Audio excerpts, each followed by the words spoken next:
Bonjour à tous et bienvenue sur Burkina 24, un retour sur l'actualité du 5 au 11 janvier 2026. La semaine a démarré sous le signe de la sécurité et de la vigilance. À Boromo, les douanes ont frappé fort avec la saisie de 81 fûts de cyanure dissimulés en pleine brousse. Une opération coup de poing contre les réseaux clandestins et les dangers environnementaux. Même fermeté face au trafic de drogue. À Zatouli, près de 40 tonnes de substances illicites estimées à 3,9 milliards de francs CFA sont parties en fumée. Un signal clair, la tolérance zéro reste de mise. Sur le terrain politique, l'alerte a été prise au sérieux. Un projet de coup d'État a été démantelé dans la nuit du 3 janvier. Les autorités rassurent, la situation est sous contrôle. Mais la paix ne se construit pas que par la force. À Sibalo, le Nabakoum a choisi l'apaisement face à une crise coutumière, rappelant que la cohésion sociale reste une arme essentielle. Cap sur le développement, la promesse présidentielle prend forme avec le bitumage de la route Kaya-Barça-Logo, un axe stratégique désormais en chantier. Dans les finances publiques, place à la modernisation.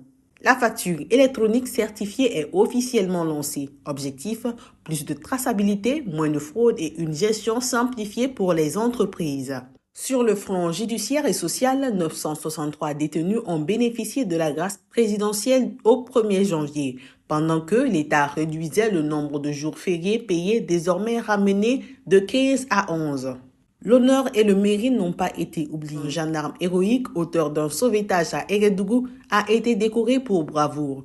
Dans le même esprit, la montée des couleurs nationales a rassemblé FDS et autorités autour des valeurs de la nation.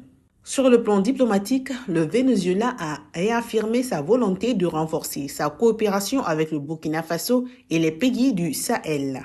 Côté culture, la 14e édition des 12 PCA a célébré les figures marquantes de 2025, avec Rayman, Floby et Wenkouni Bilgo à l'honneur. Enfin, le sport a livré ses verdicts.